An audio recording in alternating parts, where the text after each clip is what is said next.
Welcome back, Foot Tears, to the two Foot Tears podcast with special guest Brad for this week.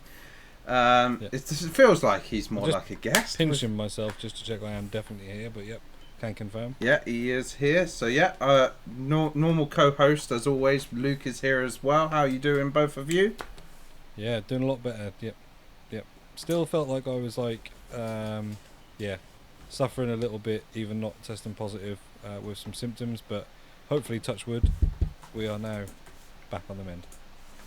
I mean, last week someone said touch wood and they managed to get me ill for half the week, so Maz, definitely didn't say that last week. Did you say that I was the most healthiest last week and then suddenly, bam, I've been bedbound most of the week? Yeah.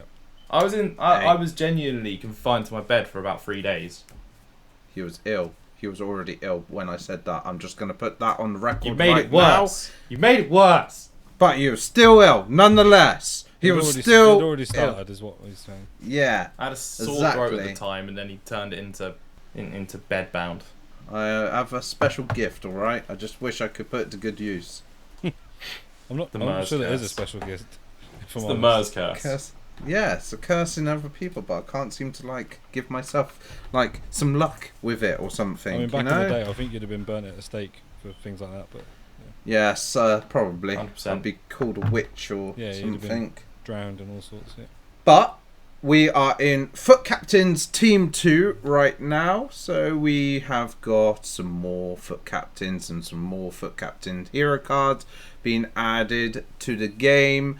So we got some nice, interesting ones. So there is Marcelo. People been wanting a special card Marcelo pretty much all year, I would say. So they've now got that.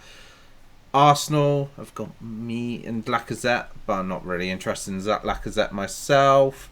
Then you got another French objective player. You got Lemon, or however you want to pronounce it, with 2-star skill moves. So if you're a skiller, you probably want to be avoiding that. To be fair, you got some SBCs. But guys, is there any sort of FUT Captains cards that look catching your eye? Well, the first thing that struck me was when you said, "Oh, people have been crying out for the Marcelo, so now they've got that." From what I understood, they couldn't get that for a long time. He was but they've been wanting it. Yeah, but there is a special version of him though. They've been wanting it. Whether or not they can get hold of him is a different matter entirely, right? Yeah. But they've been wanting it. And it's like dangling the carrot, and you've never been able to get to it, isn't it? If you can't actually get the card. And by the way, it's still extinct. It's still extinct. Yes, yeah, there you go. It's still extinct at one point. I assume 1.3, unless they changed it.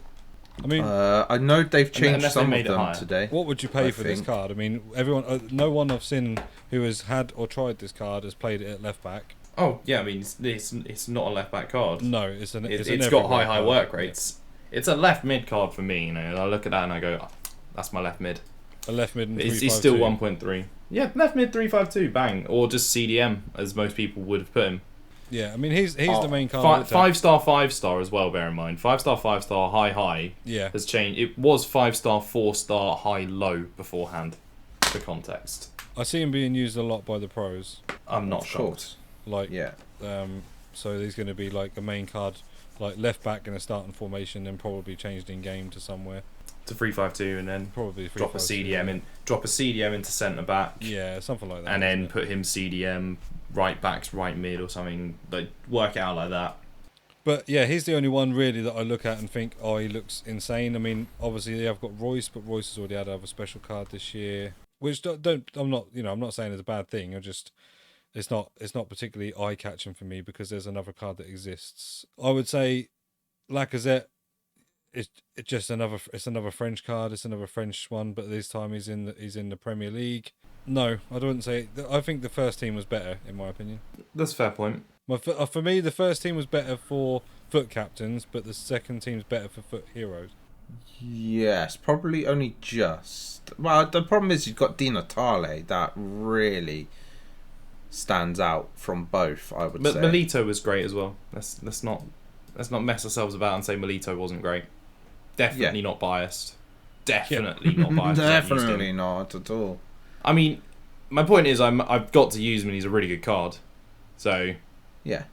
That's enough proof. The card that actually I like the look of in terms of I'd just like to try him out and see is the Joe Cole card, because he's kind of, to me, one of the cards out of the heroes has had a very significant upgrade to make him more usable. His other card was usable, especially in the early stages. They've given him +5s in each stat. Did he get an upgrade to 5-star skills? Yeah, 5-star skills. Yeah. So he's got a skill move upgrade and +5 in every stat. Yeah. So yeah, and a really good dynamic image. Massive.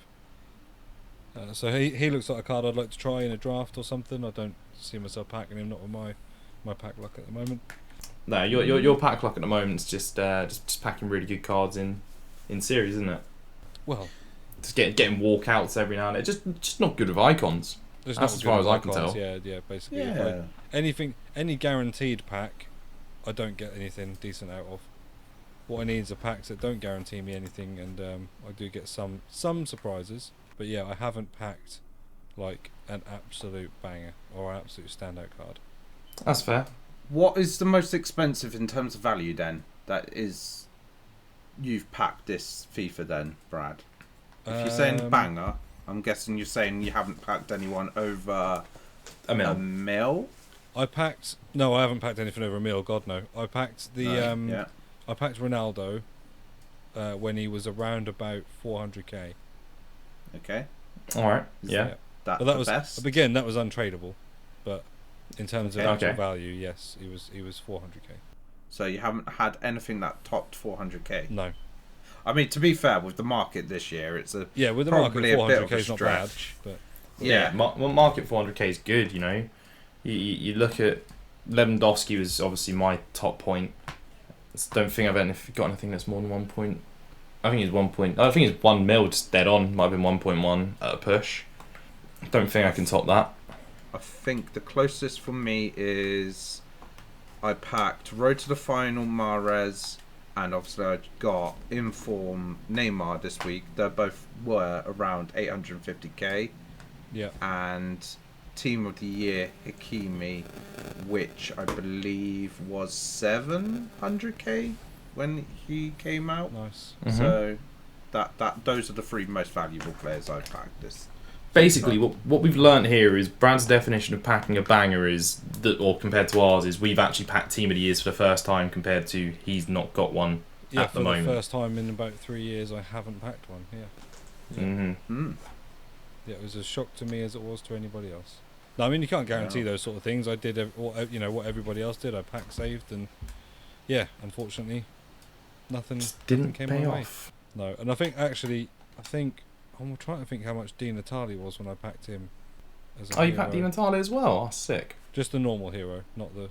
Oh, I got the normal hero. I got him from Untradeable Rewards. Yes, we got him the same week. We did, we got him the same week. It was a rewards week. How much was he at that time? I think he was I think he's quite a banger at that stage. 600k, was he? I think more than that. Yeah, so I think actually he's probably my most expensive pack. Yeah, it was the same week. I took a Rivals Untradeable, and you got it the same. We both packed. So this would have been realistically what, end of November?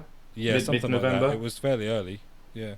So he was about 900k, depending on where you go, to about 800k, 750 mid-November. Yeah. So he is your banger. He is my banger. Yeah. There you go. We jogged his memory eventually. Yeah, it would have been nice to have packed his new one as well, but hey, can't be greedy. No, can't be greedy. One thing to touch on: EA have released the perfect CDM for Luke, Timmy Cahill. I mean, the one that I've been shunning. I've been telling GH to avoid that like the plague. Yeah, but that's for him to play at striker though. Whereas to be fair, he wants to play him striker, and I'm like, he's looking to replace specifically what's his name, Origi. And I'm like, just wait a week, wait a week or two, wait for the team of the season. Yeah, there'll be so much better cards of it. He's like, yeah, but it's strong links. And I'm like, doesn't matter. Yeah, but that's not important. Team's going to change in a couple of weeks' time. Why bother? This is just like what I just hold off. To people. Yeah. I got to admit, I did toy with the idea of doing him for to play at Cam for me instead of Del Piero, but I was pretty much of the same kind of ilk, in the sense that I don't want to use my fodder on that when I'm going to want my fodder in a week's time. Yeah, pretty much. And I'm not going to be opening a crazy amount of packs or anything from now until then to generate fodder. So yeah, that was pretty much my thought. But talking about a week's time, what we're talking about or referring to is Team of the Season. So tonight, as we're recording on a Sunday, it has now officially been released as the vote for Community Team of the Season. And I believe Mers has already done his. I haven't done mine. I have got mine up here. So I will run through sort of some of the players, because there's as Mers pointed out before we recorded this, we said about talking about it, and actually there's a lot of players in here that we either don't really know because they're in obscure leagues, or they're just players that we haven't really touched on much this year. We haven't seen special cards for them much. There might be the occasional inform and things, but generally we don't know what they've been up to in order to get their Team of the Season card, basically. And so we don't really know like much about those. You'd have to really go and look into it. And unfortunately, I feel like this voting has been tailor-made for people to not do that. It looks like very much a case of you're not going to go and look into these players. People are just going to vote, and they're going to see, unfortunately, well, I say unfortunately, but they're going to see Hugo Lloris. And I'll be very surprised if Hugo Lloris doesn't make the goalkeeper for the TOTS. What do you guys think? I mean, I don't think he deserves it. As a Tottenham fan, having watched him week in, week out, he doesn't deserve it. He's not good. He has a good occasional moment, but he has moments like Kasper Schmeichel had today. Like, he will have that moment of madness that will just mess something up, like when he dropped the ball against Man City at the Etihad. Like, he'll have moments like that consistently, and you're like... Do you think, Mers, do you think that like it's just going to be a case of he picks himself at goalkeeper because of the lack of knowledge about other players? Yeah, that's the problem. When I was like casting my vote, I was like, who do I vote for, this person or do I vote for this person? Like, without doing research on what they've done in this particular season, I feel majority of people would just vote for the names that they're familiar with, whichever country. So like English people will probably mainly vote for the Premier League players. La Liga fans will mainly vote for the La Liga players and stuff. So yeah, it's a bit of a weird one with the community vote, I find, because it's not really a great vote to have, because you're not going to vote for the obscure players. So EA might as well just give out all the players to all the good players, or the most popular players, because that's all that's going to win at the end of the day, I feel. I think so, and I think like it's one of those where when you see these and you see some of the players from top leagues in here, then it seems like they clearly know what they're going to do when it gets to that league, because we've got, in my opinion, like other than Laporte, like we've got no Premier League players or any high league players here that have standout possibilities for their league. There's so many players that are eligible that we go and look at individual teams. You can't just overload this and put just full Prem players in here. They got to cut it off at some point. Oh yeah, no, I'm not saying. And they're putting in the real one. They're putting in the real mid-table, underrated teams. It doesn't have to just be big name.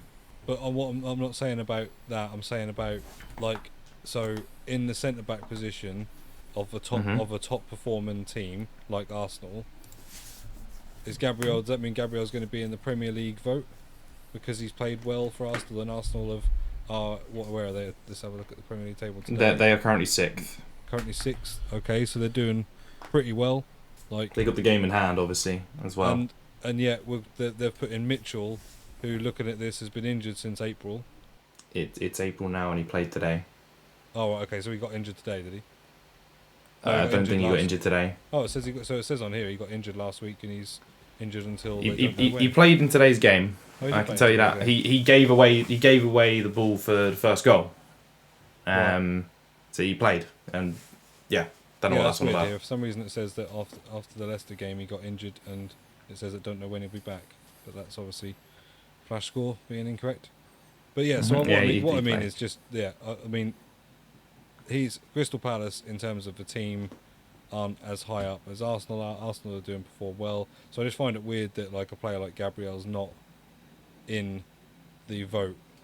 unless he's going to be in the Premier League vote for centre backs, and they already know that. What I'll say is, how many teams in this have got more than one player across the whole team? Because I don't think there's many. Because Crystal Palace have got 2. There'll be 2 at most, I think. So who's Palace's second? There's Mitchell and Zaha. Yeah, Villa have got 2 by the looks of it.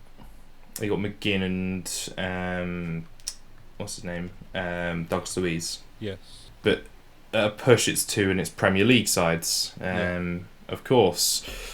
So you could have. Lacazette shouldn't be in there. Let's just get that ball rolling straight away.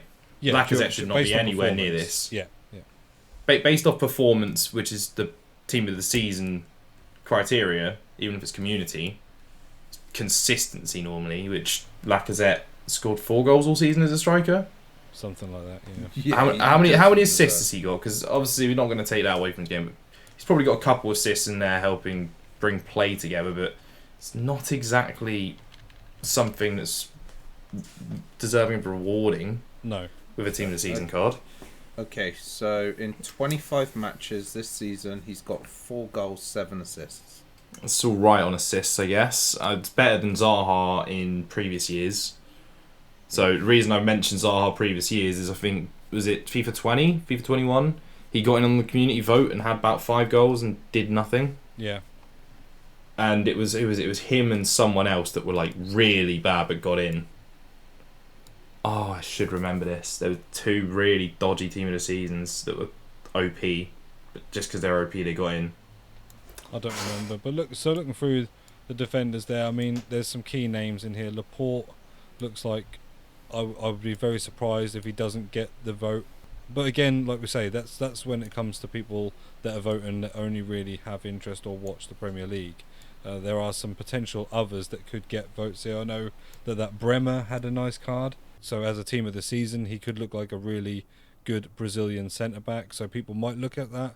But I generally just think that people don't kind of think that hard when they're voting.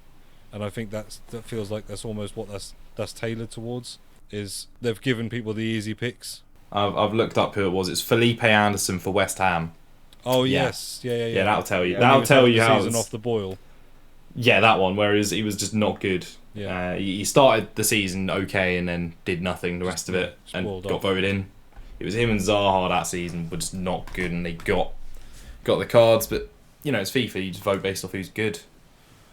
Yeah, I don't. I normally vote off of who I want for hybrid reasons, but that's just me because I'm different. I vote on that. So my one at the moment's got Omlin as the goalie. Swiss links to the Swiss centre backs, Elvedi and the likes. It's not a year for the Swiss centre backs. That was more last year. Yeah. But you know, it's a way to link Liga and Bundesliga. Yeah.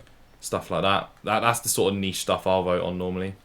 And then people would say, I suppose, like obviously depending on what other options there are, people will say the same thing about Lloris. Like you know, like you said, doesn't. He's already got a special card this week ago. Yeah. Like he's already got a FUT Captains 92. He doesn't deserve higher than 92. And this is what we were saying though about Lacazette. You know, he's now got his FUT Captains card and doesn't deserve that, or doesn't deserve a performance-based special card. So he's getting it because he's, you know, a captain of Arsenal. When we get to the midfielders, as we have just mentioned, so there's a couple of Aston Villa players in there. Now I'm assuming that Philip Coutinho has not been put in there because he's going to be in the vote for the main TOTS. Because obviously if you're going to put Aston Villa players in there, then you would think he'd be the main one. Would you? He's been all right since he's joined, but I wouldn't say he's made the biggest impact to the way their end of season has gone, surely. Yeah, no. When they've just started losing a bunch of games, you're right. They had a good They've not been on a good run. I'm pretty certain. I'll double check this factoid. No, they've probably. I swear, in recent times they've lost a few. Like they've lost a fair few, I think. The topsy-turvy, I would say, Aston Villa. They'll have maybe a game or two that they do really well, and then they peter out, and then go and get a win. Because to be fair, you look at them, they're still in that. The 15th near the bottom. Yeah. Yeah. Their recent results: relegation. lost to Tottenham, lost to Wolves, lost to Arsenal, lost to West Ham. They beat Leeds 5 games ago though, so that's something. They won against Southampton, beat Brighton. They lost to Watford, lost to Newcastle, drew with Leeds. Uninspiring. Yeah. Okay, so then on the flip side of that question, then why are these two in it and not Coutinho? Because Coutinho has not been There all like season. he's been all right since he's joined, but like it's not been all roses. Has to have played all season for their club. Do we know that? For a fact? Well, if he's not hit the ground amazingly running in the half season he's been there, yeah. If they've been consistent over the season and been fairly good, or someone's joined, been a flash in the pan and not done much in recent months, do they deserve to be in there? If they've played good for about 3 games, do they deserve to be in a consistency-based thing? I'll leave that to you to decide, but if you think someone should be consistent for 3 games and get in a voting thing, please let us know. But you're saying that then that's implying that McGinn and Douglas Luiz have been consistent then, even though you're saying they've been fairly consistent in midfield. Yeah, no, I'd say so. I'd say they've been consistent performers in that team. Even though they're Tyrone Mings is rubbish. Even though they're Tyrone Mings shouldn't be any, like he's not in there. Yeah, just because they're 15th doesn't mean it's. But you just Look said, at say you just said Brentford. because they lost Different. because they're 15th is why Coutinho. Yes, because he's joined and they've not been that good since he's joined. He's been all right since he's I joined. think he's been pretty good since they've joined. I think he's made a massive difference to that team. No, Eriksen's made a big difference to like Brentford. Yeah, massive. That And where's your that calling I for him would to be say. in there? He's been outrageous. He's been unplayable the last 5 games. That's consistent. I mean, we haven't even got onto other players yet. I'm still figuring out your Still your het up issue on with Coutinho. But Why it's should they be that similar good? to the Lacazette situation. It's just a case of they're just put people in there for people's sake, basically. But for Aston Villa, I probably would say John McGinn definitely deserves to be in there, even if they're 15th. So he's got four goals and 3 assists in 12 games, which I think as a midfielder is that bad? I think most of them came. What he got an inform already, so I think that came in 1 match. Like a few of them. I think So that then was that in a looks spell that- of 3 games. So the 3 games argument comes up again. Is that worthy? That he's hit blanks for quite a lot of the season? 4 Premier League games he's contributed in. 1 goal against United, 1 goal, 2 assists against Leeds, 1 goal, 1 assist against Southampton, and a goal against Leeds. Okay. And then we've got Douglas Luiz, who's played 27 games, has 1 goal, 3 assists. He's a defensive More midfielder. defensive player. Okay, so then do we look at goals conceded? Do we look at... No, well, the problem is it's not just about goals conceded, is it? It's about everything when you're defensive player. Passing So be success, aerial duels, complete aerial tackles. duels. Yeah. It's more that side of the game, not just defense concede. And then McGinn as well, so 28 games, 3 goals, 2 assists. Box to box to midfielder. box style. Yeah. It's so then again going back to that midfielder. So it's like we've got a CDM and we've got a centre mid there that in terms of goals and assists have got worse stats than Coutinho, who's played less. Who's an games for attacking Villa. midfielder or winger? Yeah, who's an attacking midfielder. So why would you have a CDM and a centre mid from the one team and not have an attacking midfielder from the team? This is what I mean. This is what I'm getting at. It's the way they structure these. So they've picked out 2 defensive or box to box and a defensive midfielder from the same team. Would you not pick one of those 2 and then go for a more attacking midfielder like a winger? I mean, that LAJS has been incredible for Crystal Palace this year. Yeah, no, LAJS has been great for Crystal Palace. You could argue he could be in there ahead of Zaha, who's already got a decently high rated card. That is a fair argument. So I just feel like I will the give you way that. they get picked is very strange. I feel like they pick these knowing what is. They definitely pick these knowing what they're going to pick for the main leagues, because arguably for how poor Man United have been this season, Fred has actually had a lot of important games for them. Yet he's here in the community TOTS, which, I mean, I'll be very surprised if he doesn't get one. I think I'd put money on the fact that he's going to get in the TOTS. But it seems strange that they, you know, they don't put him in, they don't rule him as a possibility for the main team of the season. So they know that he's not going to get in there because they've got their defensive midfielders, or however they structure it, just generally midfielders already assigned, and Fred doesn't quite fit in there, so he gets the next one. But then with that, you then think, well, the others, surely there's got to be other players that get in over players that are currently in here, especially for their team. Say, for instance, Serge Gnabry. Saying exactly who they're going to put in team of the season, how many Bayern make the cut, etc. Like, I know they're winning the league at the moment, I think fairly comfortably. Yeah. But they're not just going to flood everything with Bayern. They're going to fit in. They've got to fit in the likes of Nkunku. Szoboszlai's had a good end of the season. Yeah. Obviously, you've got Haaland to go in, among others. That you got to make spaces somewhere. Well, so Gnabry making the cut against some of them might not have. He might have, but we don't know. And also, they've got like other contenders this year, like that Musiala guy, the Jamal Musiala for their midfielder. Like he's got a potential shout. Is he going to be in that, or does he? He could get the SBC if I'm being honest. Do you remember last year when they were doing the under 23s sometimes and not always, because people said Hakimi should have got it. Yeah. But then they had the guy with the name that was like a password from La Liga. Oh, yeah. They had Brecarexia or something like that. Yeah. But then they had, that was a complete random guess. I know it began with It's E and something ends like in that. It definitely extra. had an X in there. Yeah. But yeah. He might make the under 23s wonder. Didn't he play for Sociedad? Wasn't that how Silas got in? He did play for Sociedad, yeah, on the left. And yeah, maybe, yeah. He might get in that way. That's how you get Musiala in. If they do the SBCs that way, we don't know EA. They might go somewhere crazy. There's so many people that could get in, because Florian Wirtz, you should argue, gets in. Yes, definitely. Yeah. Mm-hmm. Based on he's already got a 92 future stars, but he should get in despite his injury, which is a lengthy injury, which is a shame. Yeah. I think he even rules him out for the World Cup, possibly. I could be ACL, very wrong on that. I swear it was a massive chunk of time. So yeah, we're gonna have to wait and see what comes out for said team of the seasons. The other thing when we're looking at these as well is to see like potential upgrades on weak foot and skill moves is the conversation. Like, you know, say for instance, let's take someone who could do with it.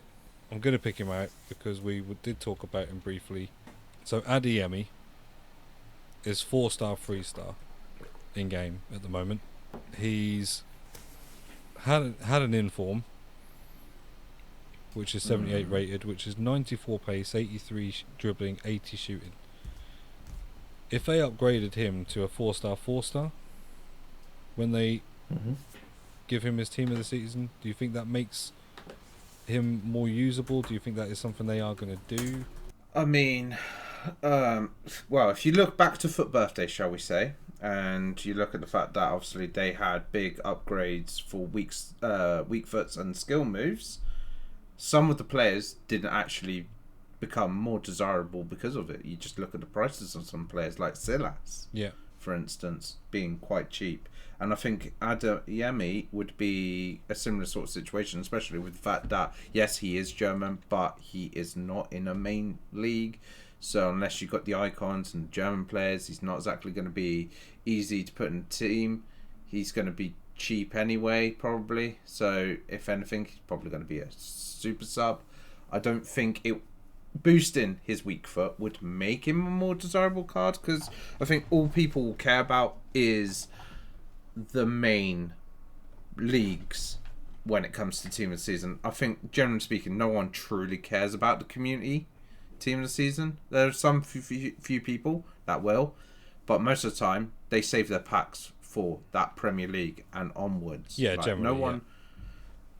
No one tends to go, oh yeah, I'm saving up my packs for community team of the season and stuff. So I don't think a lot of people don't fussed. intend to, and then they just realise that they've burnt a hole in their pocket trying to save the packs. And yeah, we'll open some just to get a team of the season early. But yeah, like you say, there's never there's not often that there's someone incredible who you think, oh my god, I'm going to open all my packs for Community Team of the Season because of this one card.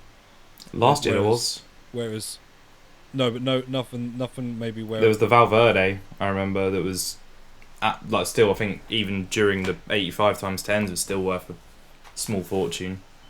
Do you think that card was? Does you think he was 1.3 mil during Community? I think he went down to being about 900 by the end of Team of the Season. I could be slightly off on that, but I remember he was still worth a boatload. I suppose that's the other thing, though, isn't it? If there is one standout, because people aren't spamming packs as much. Obviously, you've got content creators will because they're trying to make videos on Team of the Season. But because there's not as many packs being opened by the rest of the normal community because they are pack saving, it does slightly raise the value of those really expensive players, doesn't it? Whereas when it comes to Premier the other ones League, will be tiny. People are gonna spam the packs for Premier League. So, for instance, not your standouts like your Mo Salahs, your Manes, they're still going to hold really high value. But maybe some of your mid-tier ones, say trying to think of someone who's likely to get a TOTS who's a mid-tier player. Off the top of my head, why can't I think of anybody like a Bernardo Silva, for instance?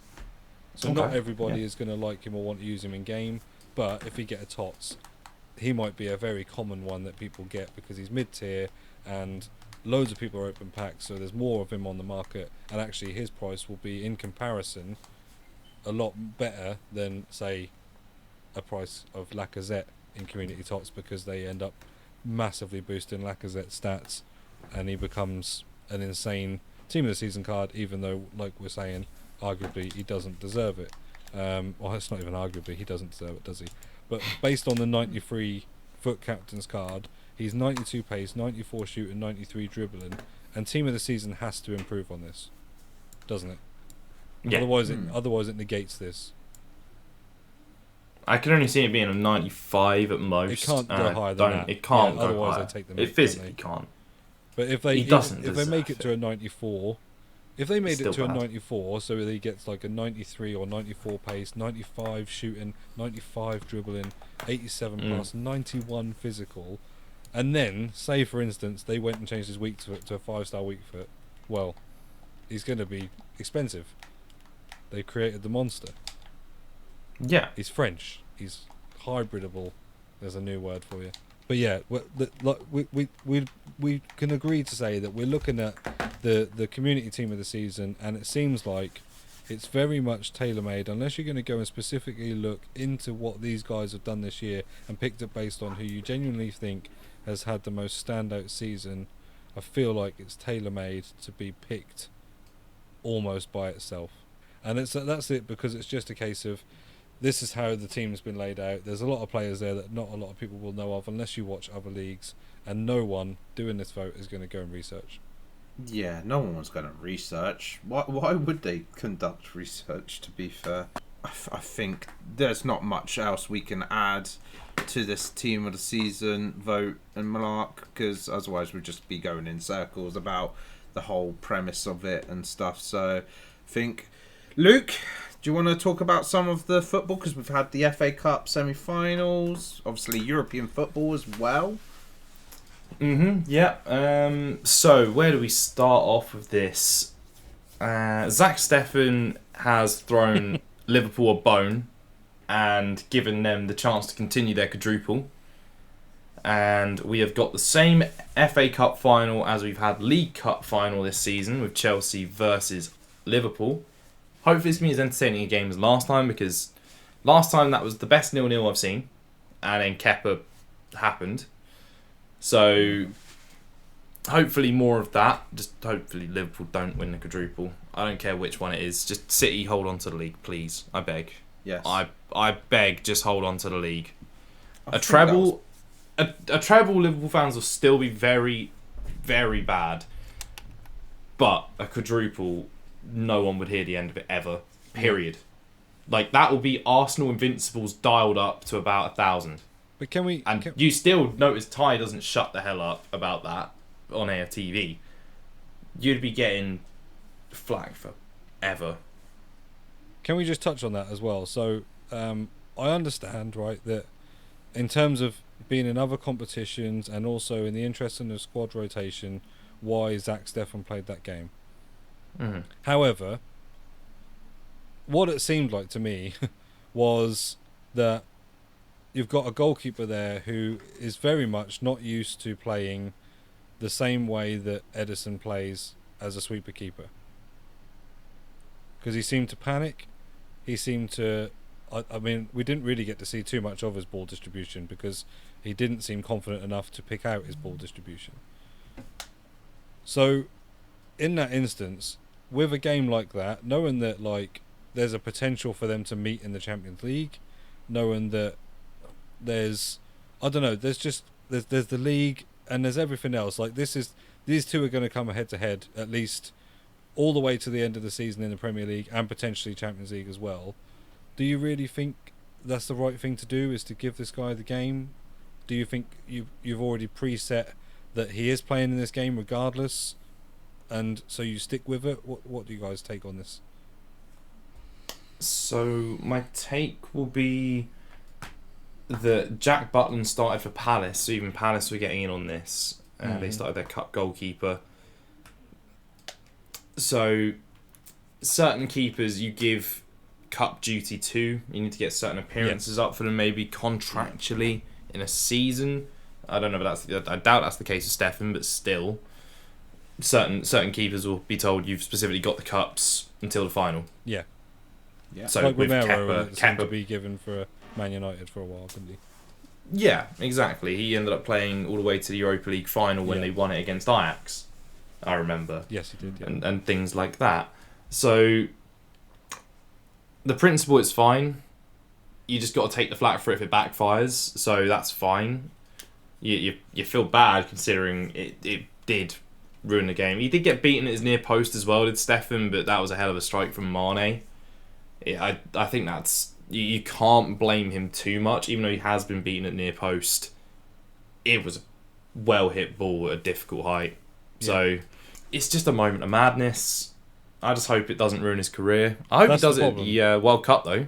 Do that at the World Cup against England all day long. And I think that is the problem. I think it's a case of, that they have that game, but if that game is as bad as that, like, what does it do for their psyche? Because let's face it, like, if he has to come on now, with seeing the state of Man City's fans based on the boos, they probably are going to boo him for what, essentially costing them that cup. I mean, they booed things that are worse on that day. Oh, they did. They booed during the Hillsborough. That's what I was referring to. Yeah. So knowing what they're like is, they're bound to boo him. If they're going to boo that, then they're bound to boo their own goalkeeper if he has to come on as a sub because Edison gets injured. So what does it do for a player? I think honestly he needs a move, and not in a sense of... I think he's still a solid keeper on his day from when you've seen him at other points. He's played in other cup finals. He played against Spurs in the League Cup final last year. So he's been there. He has dealt with big-ish occasions before. I think if he joins a mid-table, maybe even lower half-table side, then that could be a positive, get him game time, etc. He is the American number one. As much as that's not the biggest brag in the world, it's still something. And he's got to have some credit to his name because he has had some okay performances from what I've seen. So I think it's just going to be how he recovers from that, because you've seen good goalkeepers like Alisson, for example, has made drastic errors in the past. When he first joined Liverpool against Kelechi Iheanacho is the one I remember. He tried Cruyff turning Iheanacho, got tackled, scored, and look where he is now. Yeah.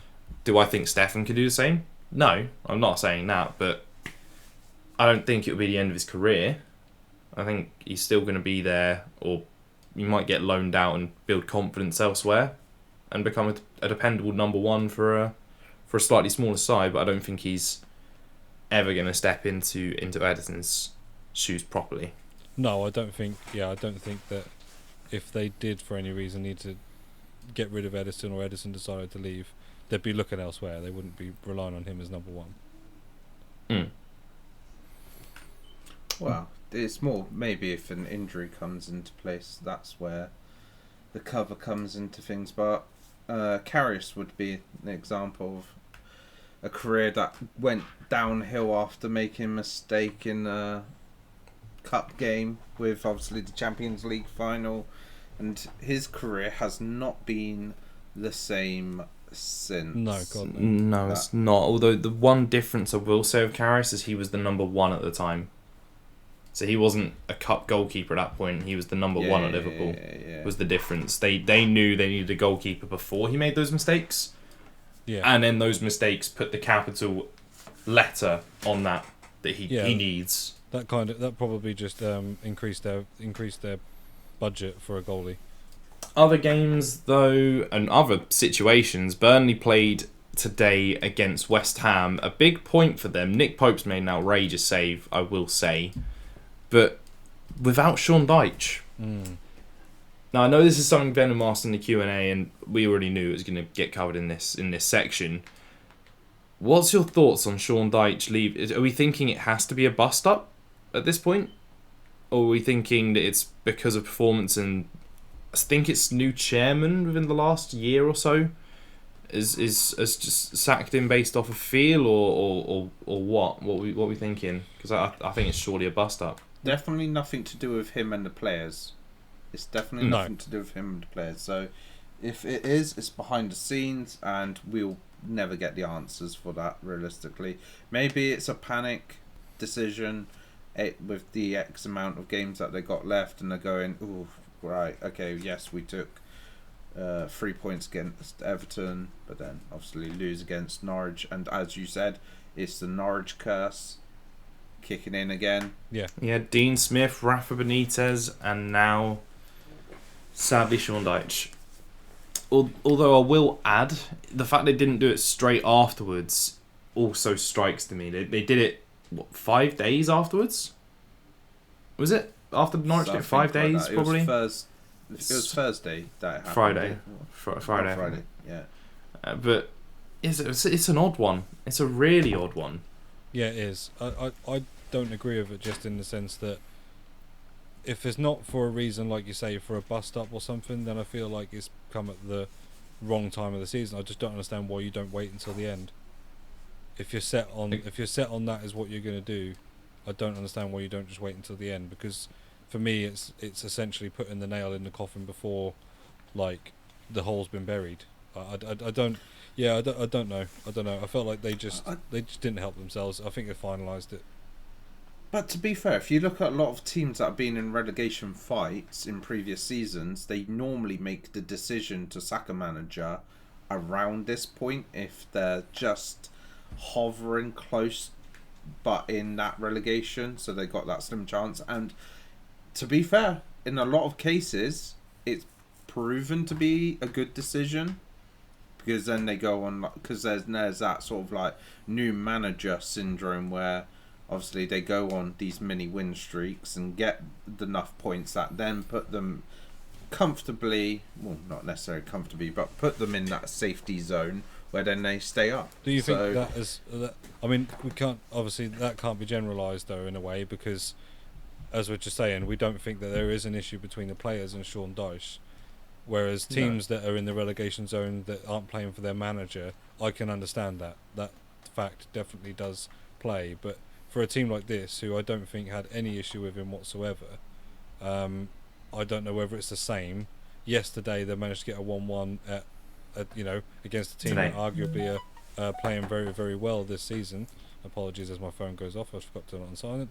Yeah, so I don't know if it does play in the same way. The time, I suppose, the time will tell now from the end of the season to see whether that is the case, and whether they're going to employ now, or whether they just see it out with the sort of caretaker team that they've got until the end of the season. I haven't heard any speculation. Includes a player. Includes Ben Mee. What? The sort of management crew at the moment, it features Ben Mee involved. Right, okay. From what I read. I saw that. So player manager is in like a way. the manager. I think it's a mixture between a goalkeeper coach, the assistant manager, and Ben Mee. Yeah, I think there's 4, isn't there? Yeah. So it's interesting. It doesn't seem to me like they're going to make any decisions before the end of the season. You'd think you'd have something ready if you're going to make such a drastic decision. I think if you knew for definite, you would have had someone in by now or in mind by now. But then who do you have in mind? Big expected. Sam? Yeah. Like who's available? Big Sam. Can you draw them to save them? Yeah. Nuno. Yeah. Would Nuno join? Don't think so. Steve Bruce. What caliber manager is available for Burnley? That 8 games from the end. Going down. It's now 7 games from the end, and they're 2 points behind. Let me ask you. With Everton having a game in hand. Let me ask you a question here, which I don't. I think I already know the answer because I think I've seen a thing to say that he wouldn't leave them right now anyway. But say if they reached out to Rooney right now, what do you think? I mean, Rooney, I don't think would really leave at this point. I don't think he'd leave. I think he's made it very clear that given what he's managed to do with this team, and we'll say a team, but really, they've not had much of a team to be able to choose from. He's done incredible, considering that if they had the 21 points, they would be, I think I looked and it was 15th. Yeah. So that's pretty unbelievable, considering that they've had to play with some youth players, some players that, probably wouldn't be playing, let's face it. Would he be tempted by it? I mean, if you're Burnley, you'd snap his hand off. I think you would, yeah, definitely. On top of that, no, he would never jump at this. I think he stays with them as long as he can Rooney. He's proving a miracle worker. Yes. It can only be a good sign on his CV, this Derby job. And it can launch him higher than a Burnley. Without a doubt. And if they can have that same desire next year and manage to get a promotion, could you imagine the scenes? I think they have another points deduction next season, if I'm not mistaken. I think because the takeover and the timing, I think they've got another points deduction coming of 15 points. Right. Okay. In League One, so it's not promising. So he's staying with them. So if that is the case, he's staying with them, even though there's no real guarantee to kind of get them into a top championship level side again anytime soon. Yeah. While they're hindered. But as I say, I think it would only be a positive for Rooney. I don't see any negatives. If they're not performing, they're not performing, and he can go ahead and say, well, what do you expect of what we've got? It's a really bad situation. We're making the best of it. Okay, so moving on to the next game, there was a interesting game between Newcastle and Leicester today. Very weird win for Newcastle because Lookman opened the scoring, sure, but the first goal, Schmeichel has a nightmare. The ball's sort of he's gone to pounce on it, and it's sort of between his legs, and Bruno Guimaraes just nicks it and puts it in. It was disallowed immediately because they thought it was a foul on the keeper. No, the ball's never under control, and he just kicks it out and into the net. So no qualms. Schmeichel didn't really put up a fight. It was just he's messed up. And then a 95th minute winner from Guimaraes as well. I believe a diving header. So expect him in team of the week is what I'm saying. A nice little strong link to Jonathon. But some interesting results for... No one wants top 4. No one wants it. Yeah, no, they don't. Spurs...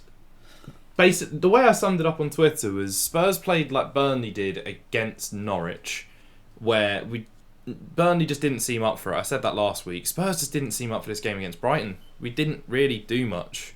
Whether that Matt Doherty injury is that important, I mean, I think he's a great player for us this season, but do I think that he would be that much of a miss? No.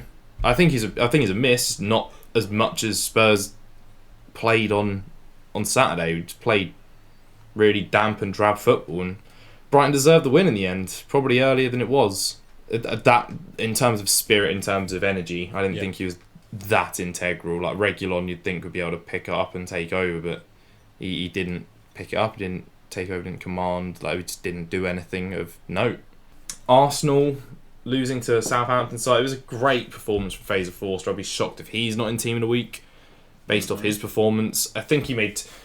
Have you seen the highlights, Mers? I'd assume not, but... Not yet, no. So what I'd say is I think Fraser Forster makes 2 Seaman versus Sheffield United-esque saves. Yeah. I think he makes 2 reaching backwards, like amazing saves. Okay. It's the performance from Forster was insane that game. Arsenal should score, but credit to Fraser Forster. Like, he played as if he was back in contention for the England squad back when was he in England contention? 2014, 2015. It was like Fraser Forster of back then, or even when he played against Barcelona for Celtic. Like, it felt like one of those games for Fraser Forster. I know he's not consistent, but it felt like that kind of performance. So I'd be shocked to see him not in Team of the Week next week. Ronaldo as well, hat-trick against Norwich. You know, people say don't get carried away, it's only Norwich. But at this point, it's still a hat-trick. The man's 37. It's his 50th career hat-trick. It's a milestone to celebrate. I can't see how they don't give him an inform just based on the fact that it's who it's against, because whatever happens, it doesn't matter. A striker's got to be there in the right place, and they've still got to put them away. That's the end of the day, isn't it? I'm not talking about them giving him an inform. I'm talking about generally, you know, fans go, oh, it's only Norwich. Generally, like, fans going, oh, Ronaldo's back, Ronaldo's finished. He said, like, some people just come out saying it's only Norwich. Like, he's got a hat-trick against there, but he did well against Tottenham both games. So he's just hit the ground running at the time they needed it. It was a free kick goal to third as well, which he's not scored a free kick in Christ knows how long. He hasn't, and actually I don't think that is a very good save there.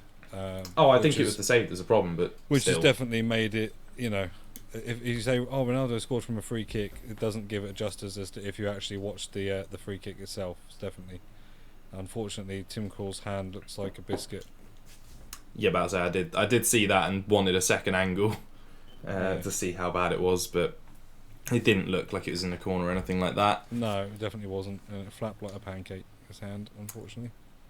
Other games to keep track of: Watford lost to Brentford in the end, 2-1, and it was a late winner from Pontus Jansson, but from what I gather, it was good value for this from Brentford, although Watford did miss a chance just before the 95th.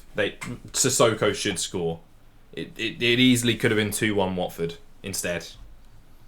So that was on a knife edge, but just tipped them over the edge. And that concludes all the Premier League games so far. This is a double game week though, so we've got United versus Liverpool on Tuesday, which is going to be a hell of a game. Chelsea-Arsenal as well on the Wednesday, midweek. So that's going to be the game in hand for Arsenal on Tottenham, I believe. Everton-Leicester, Newcastle-Palace, City-Brighton, and then Thursday's Burnley versus Southampton. So some interesting games at the bottom. Leicester need to pull out a win to put Everton in any form of jeopardy from Burnley. Looking at the Champions League games we mentioned, what an end to that game, City versus Atletico. Yeah. What are your thoughts on sort of pitch? I'll get into this debate straight away. What's your thoughts on pitch fights when you see all the commentators say, oh, we don't want to see this? Are you that kind of person, or are you more sort of the, oh, go on, yeah, it's a bit of fun to watch because you like watching car crash TV sometimes? I don't like some of the challenges, shall we say, some of the unnecessary of it, because at the end of the day, there's that heightens the game level, and then because the game is already a big game, right? So then you get them horrible challenges or them unnecessary little niggly tackles that then just rile people up even more and make it into the game that it then became.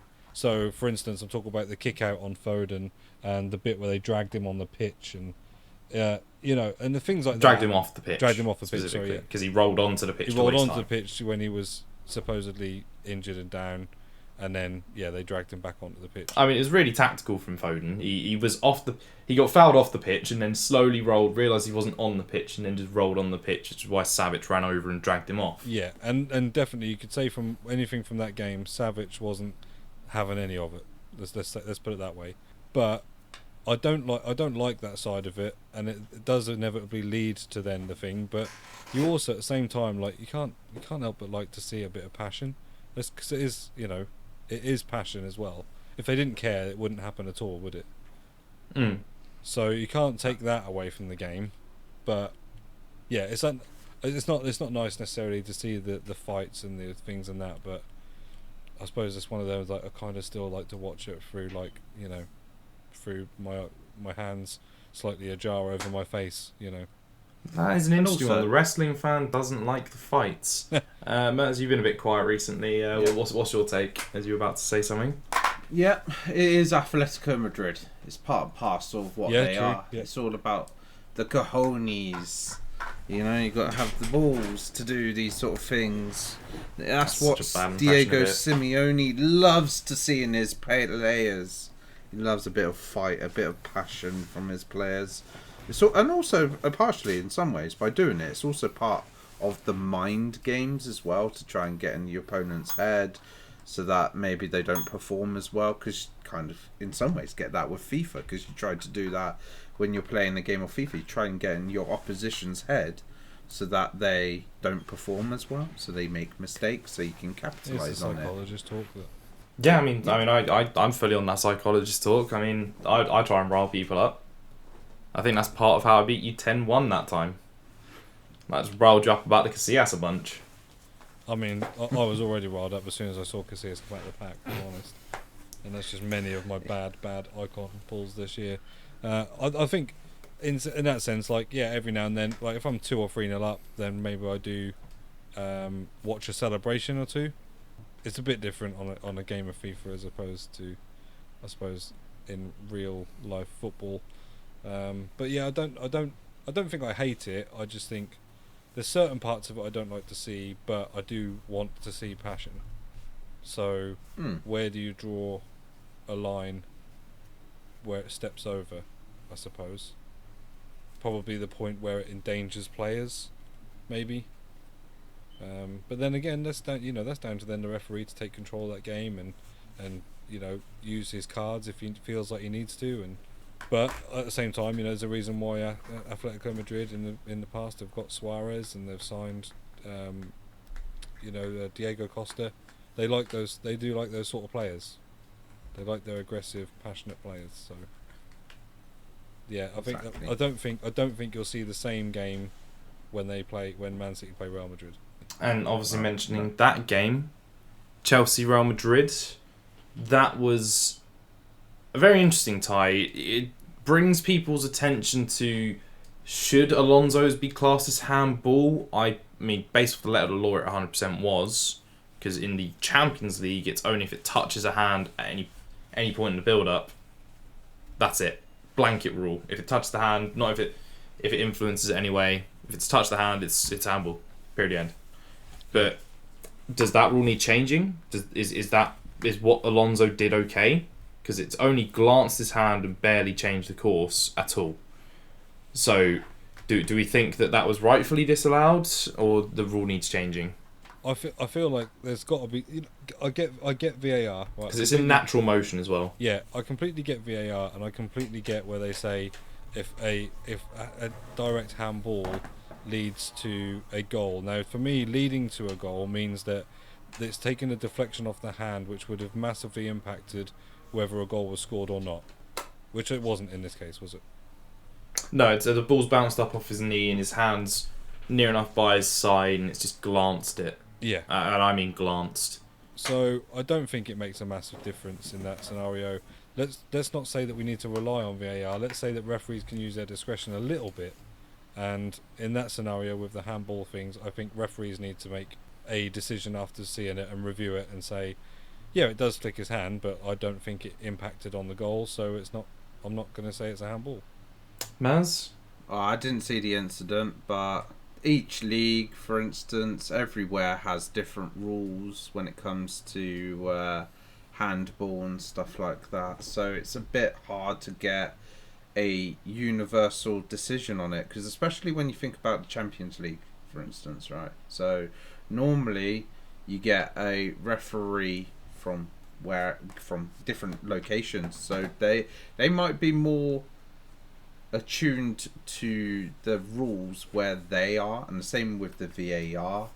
like the refs inside the VAR, they're probably tuned to more where the rules are within their own set league rather than potentially with the Champions League. Yes, they probably are aware of it, but they might make mistakes here and there because of it. So that's probably what it is. And you can probably then think, like, with that, obviously that's Champions Leagues, that's a big domestic competition. What about then when we go to World Cups and Euros? You know, it could be so influential in the biggest tournaments of the year, or the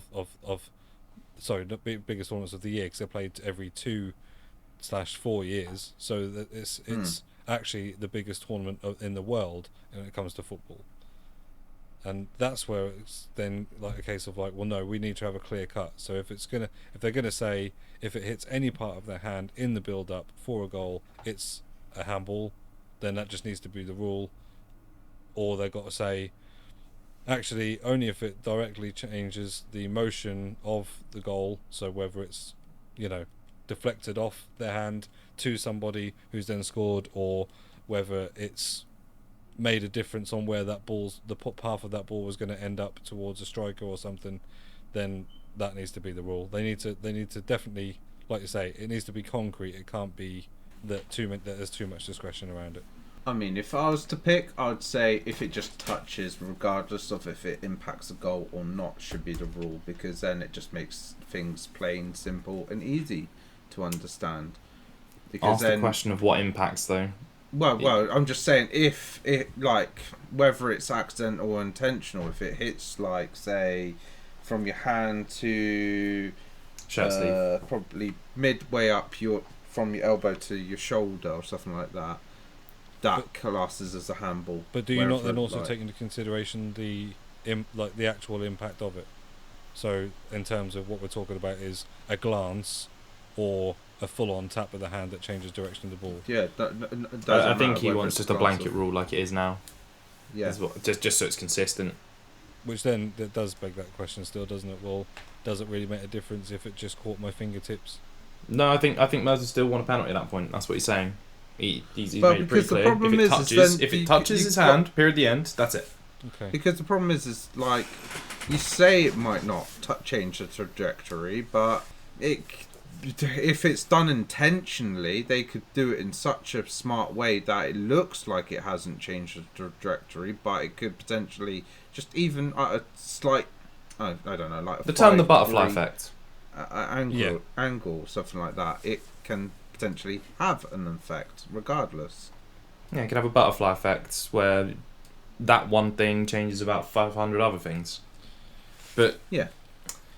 Let's just quickly go through some of the other ones because we are going a bit long here. So, Mers, quickly, thoughts on Villarreal getting through against Bayern? I think it's a good one. They're working hard. They're doing similar to what Ajax did a couple of seasons ago, where it's just a very good team effort going on. Tactics to a T. I saw like when Bayern had a free kick, and all the Villarreal players just ran up the pitch, and obviously as soon as it was kicked, it was offside basically.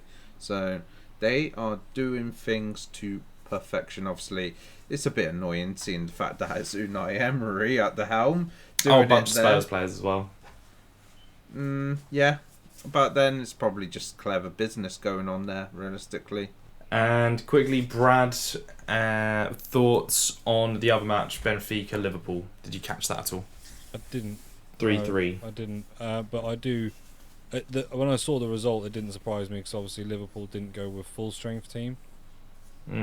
Because I suppose in a way they didn't need to. It was 3-1, wasn't it? First leg.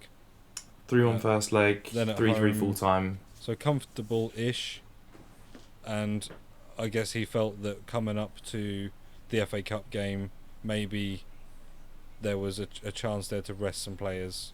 But it doesn't surprise me, and I don't think it probably gave a very accurate account of if a full-strength Liverpool played a full-strength Benfica. I think probably that the result would be a lot more clear-cut towards Liverpool. I think Benfica made a very good account for themselves despite that. They rested a few players. They didn't take the mick too much though. I think it was only 4 changes from the standard team. Yeah. I think Trent didn't play. I don't think Salah started. one or two others. I think it was Firmino. I think the starting three was Firmino, Jota, Mane. No, Diaz, Mane. I think something like that. I think it was Firmino, Diaz. I have to have a look at it again, but it didn't take the mick. They've still got very, very much a lot of depth. Joe Gomez has been great at right back when he's been used there recently. So I don't think it was a taking the mick situation. They can afford to rest a few important players that they can't afford to get injured. Also, note to self, Salah's not actually been that good recently. He's been fairly dry since February. I'm going to say that now. Scored a open play goal for longer, I think, as well. Not much longer. I think it might only been AFCON and that, but yeah, he's not been quite himself.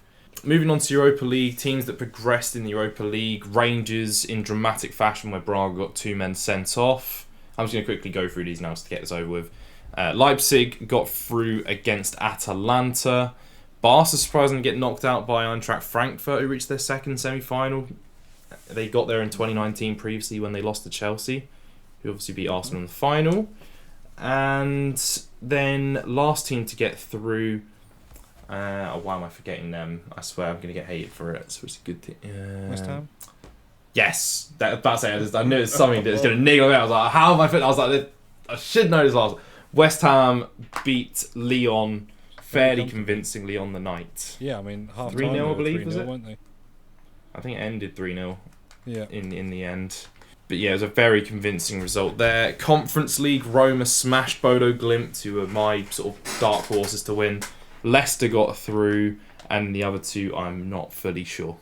No, I'm not either, actually. Because Marseille beat Panathinaikos, and in Feyenoord with the final team to get through against Slavia Prague. So they're your semi-finalists for all the competitions. I think that concludes this week in football at the moment. Without going into so many different leagues, we've gone on long enough. That's the big news from this week. And we move over to the Q&A. We would do. And Akan's asked quite a few, 2 questions. And he's also added, and Bundesliga Serie A debate. Like, what? Does he just want us to have a random Bundesliga Serie A debate? What, as in no actual context to that.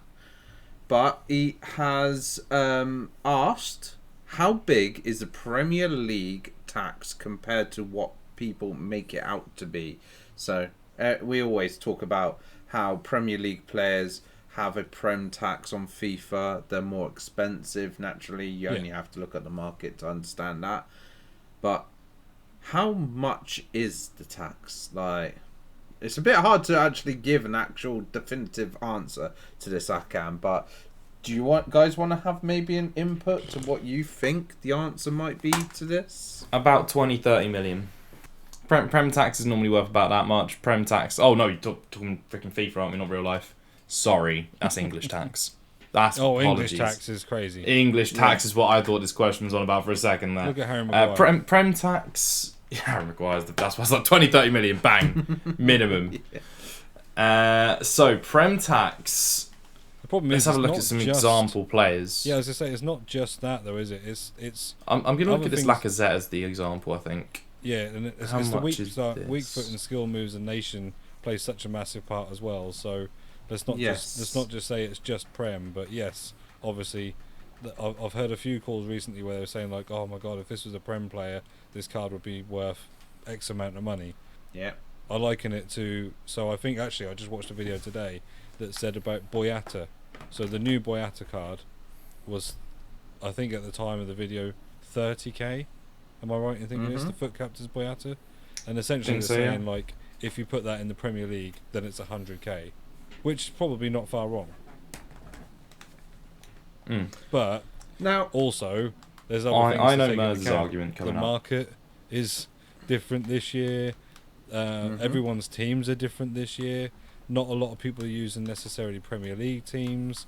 At this point now, people have more icons than they've ever probably had in other FIFAs because of SBCs. So yeah, there's loads of different other factors. I think you can't just nail it down to like, oh well, the Prem tax on this player is going to be 10% more. It's not quite as clear cut. My example would be Henderson versus Pellegrini. Okay. Henderson is worth 380k, Pellegrini's worth 45. Same pace, same dribbling, 2 more shooting on Pellegrini, 6 less defending, 7 less physical, 4 less passing. Okay. Is that worth 330k less? Never. That's the kind of argument being made here.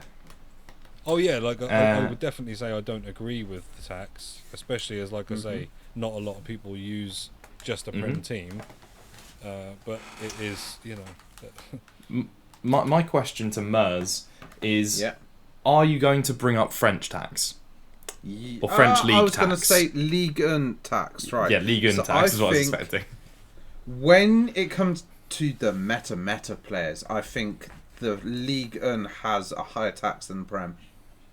Okay. Because everybody seems to be wanting to use Ligue 1 team this year. Like, if I had to say a proportion of people on FIFA were Prem versus Ligue 1, the majority of people are Ligue 1 versus Prem. Like, Ligue 1 just seems to be so common. I think if I with the team reviews, because obviously I do the team reviews, and since the turn of the year, I've probably now reviewed over 250 teams or something like that. The 2 common themes I see is French and Ligue 1 in people's teams, and if I had to put a percentage to what that is, I would say 60% of people's teams are one of those 2 things. Okay. And I will see people. Second most common thing will be the Premier League, yes. But I think Ligue 1 is more of a dominant thing that you'll see in people's teams this year. Now, team of the season could potentially change that depending on like who gets into team of the season and stuff like that. But obviously, the meta players are still going to be in Ligue 1. You're still going to see an Mbappe, maybe a Renato Sanchez and stuff like that. The main players that people will be wanting to see and partially been staples for some people's teams. Obviously, the defenders as well. So you're going to have Marquinhos, Kimpembe maybe. I don't know. I don't really keep tabs on Liga and stuff like that, so I don't know truly who's going to get in there. But the one thing you do know is PSG are going to have a good chunk of the players in terms of percentage-wise from the Liga and team of the season. Now, the one thing is Liga and team of the season is the last of the main leagues, I'm pretty sure. So you do have, like, the Premier League will have a few more weeks where it has the opportunity to build upon in the people's teams. But obviously, Ligue 1, I'm pretty sure as soon as the team of the season Ligue 1 comes out, you probably see that switch from Prem to probably Ligue 1 in people's teams, I feel. I think it's the case anyway this year, especially with the addition of the Player of the Month Mbappe SBC. Like, it's one of the cards I see probably now most common in the game, because it's gotten to that stage now in FIFA where everybody has managed to complete it that we're trying to. So I think that I don't think, you know, unless people happen to just pack him untradeable in some packs, everyone he's their end game, isn't he? You know, you don't do that SBC because you don't plan on using it till the end of the year. So yeah, I think now those certainly is going to push more to Ligue 1. But yeah, French. I think it's not just Premier League tax, like we're saying. I think it's French tax, and there's other things as well. Like, you could arguably say that there's Brazilian tax for certain links to Brazilian players. As I just now come up against a full Ligue 1 team with Mbappe up front. So yeah, so exactly. It's I don't think Prem tax this year, and also with how the market has been, is as significant as it has been in previous years. We sort of liken the fact that, like, when we did at the start of our podcast, I think we were looking at the Joe Gomez and how different the market was and what he was like the previous years. He was like 100k still a few months into FIFA. So, you know, it's been a very different year for FIFA, but yeah, certainly in the past it's been massive, but not so much this year. And certain other elements can always bump up players in the market. Say, for instance, when Ryan Kent came out, Tavernier's special cards, his inform and his man of the match, all went to the maximum cap prices, and they're nearly extinct. I don't think he actually went extinct, but he was like near his cap price, which was around 50,000. I think his inform might have actually gone extinct, but it just takes a certain card to be released that will cause other players to go up. So you never know truly what attacks could be like, because it's all about links. Like when Ben Yedder was getting his first one, like the Tushimeni card, like rose to like almost being extinct, and it's just there are, if anyone's released, then it's definitely the best way to look at like trading is as soon as you see a card potentially leaked or released, then there's very limited hyperlinks or very limited strong links to that card, then they're good players to invest in because they're going to go up inevitably. And going on to a hot take from Akan as well, and the championship is the 5th league ahead of Ligue 1 or Liga NOS. No. Right, there we go. I think that's not quite there. No, that's I think that's he's also discounting Eredivisie with Ajax and the likes as well, which probably comes before that. If we're looking as a whole, I mean, sorry, they don't. Championship sides probably make it into the latter half of the Eredivisie, Liga NOS. Maybe towards the back end of Ligue 1, but they're not going to be. No. They're not going to even be mid-table. And I think that's a little bit too far. As much as I respect it, it's just a little bit too far. Yeah. I understand the reasoning behind why he might have said this. He's an Everton fan, so maybe he's trying. Jesus Christ, okay. Alright, violations in order. He's thinking towards next season, you know? That's why he's he wants to say they're a top 5 league team when they get relegated. I'd say that it's not top 5. I'd say it's probably about 8th, 9th. Like, it's a competitive league, very competitive league. Yeah. Very difficult league to get out of. Horrifying league to get out of. So many Premier League teams get trapped there. Yeah. Look I would say it's Stoke. one of the tightest leagues, but I don't think that necessarily means it's one of the top leagues. It's not top 5 in quality. Yes. It's not probably... It's probably about, I'd say, 9th. And that's being, I think, fair. It's a good league, but it is a good league to watch. Definitely, yeah. If you're into car crashes as well, you can see some great red card tackles still flying in. And final question's going to be coming from GH. What's the best snipe you've done on any FIFA? And if you've never sniped a player, then you're just trash. Lol. Brilliant. Great, he's being trash, but that's fine.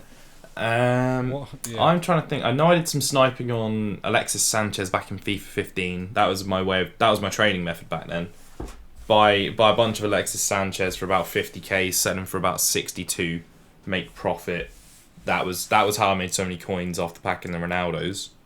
But I think genuine best snipe. The thing is, you forget so many of your snipes. I've made so many good ones down the years. You'll get like an inform at like 5k under, and you're like, oh, that's great. And then it's just forgettable.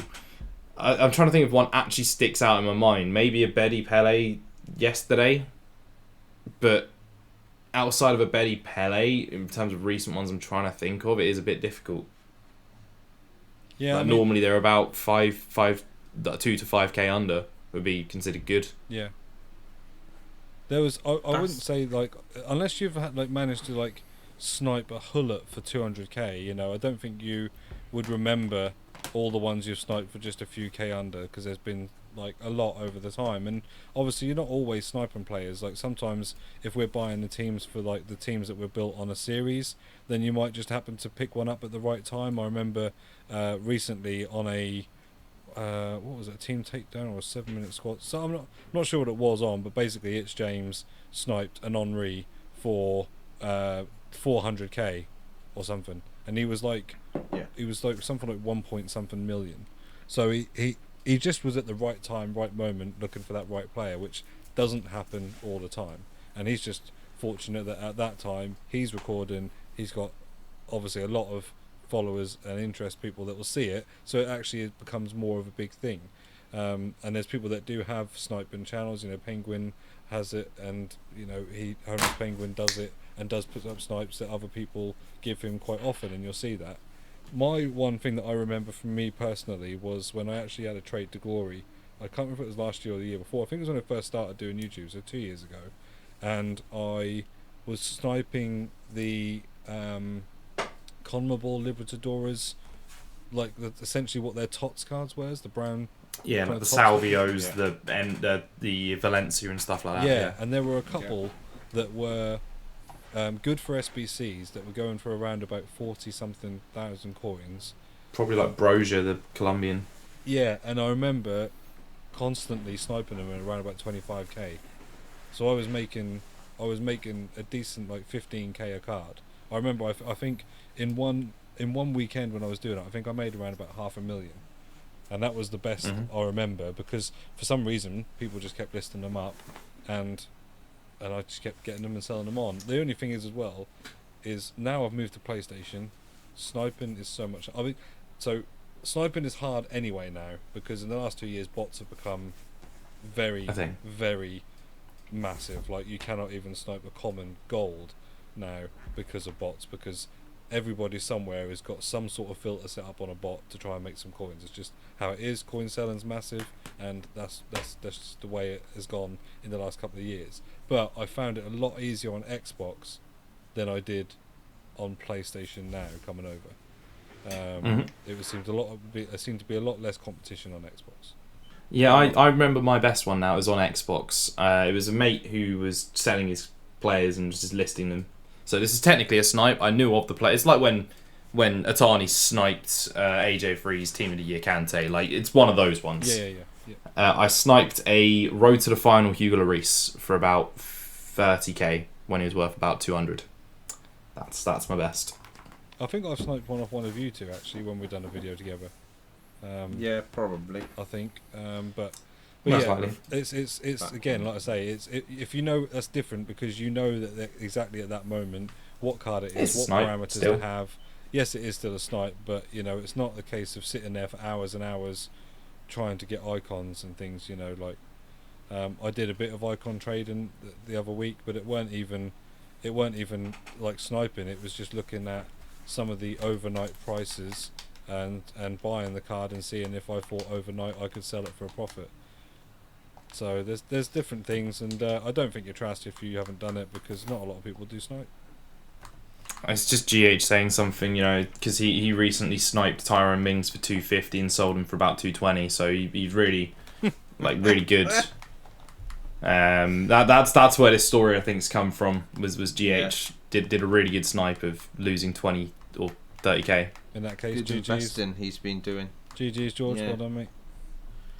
Not just on one, a couple of them as well. Oh yeah, it was about 3 or 4 of them. I think he broke fairly even in the end. Like, he got okay, but I think I've got one question for Brad, and it's been asked to both me and Mers in the last 2 weeks, and that's what's on your bucket list, my friends, as the closing Q&A question. My wife often has this question for me as well, because I'm a little bit more of a simple man than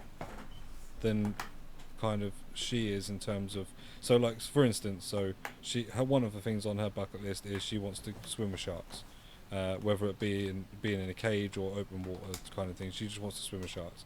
I think that's absolutely nuts, because you know, I don't want to die. That's exactly what I said last week. So, valid, yeah, no, very valid. So that's just how I think about that, and you know, I would prefer it if she doesn't, because it'd probably give me a heart attack as well. So 2 birds, 1 stone. Damn. Whereas my bucket list type things are more like, I just want to have like a nicer car, or they're very normal. Like, so say for instance, like I would love to be able to own and drive a Ford Mustang. I really like the Mustangs, but I also have been looking into it recently as a genuine possibility, because of just where I am at with things. So it's not like it's a bucket list thing in terms of like it's far-fetched and out there or crazy. or something I just need to do. It's something that I'm looking at as a real possibility, and it would be really nice if I did it. The only thing I do want to do at some point is I'd like to go back to America. I love America. It's one of my favourite places to go. So I want to go there, and so now I've obviously got a little baby boy. I'd love to be able to go again and take him to Disney World. That's pretty much it. I don't have anything that's outrageous. That's fair. It doesn't have to be outrageous. I mean, I could barely think of anything on my solo epi, and Mer's got about 2-3 things, so you've probably improved on that. But I think that's all for this week, Mers. It is. That is it for this week. So, guys, if you want to get your questions in for the Q&A for any future episode, feel free to join our Discord. Link is down in the description down below, and also you can find links over on our Twitter page as well, our FSB creators, which we also have links to all our other social medias and also all our content creation channels as well. So feel free to check those out. Thank you for listening to this week's episode of the Free Foot Tiers podcast. And it is 3 as well. Episode 30. So it's good. And well, get into episode 31 next week with Team of the Season edging closer. I have actually looked at something I was probably wanting to say earlier, is on the Team of the Season vote website. It actually says the team will be revealed on the 29th. Okay. There you go. So that is our knowledge when we find out.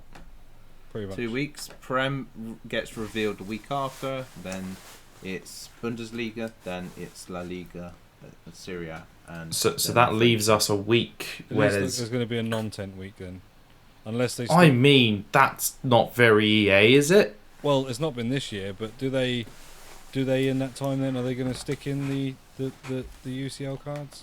Probably. That might be it. There you go. That would be the team of the groups, team of the knockout stage. Maybe. On Friday. Maybe. There we go. Heard it here first. Maybe. If you're listening. But that is it from this week. Thank you for listening, and Brad and Luke, thank you for being part of the podcast as always, and we will see you all next week. Goodbye. Peace out, guys.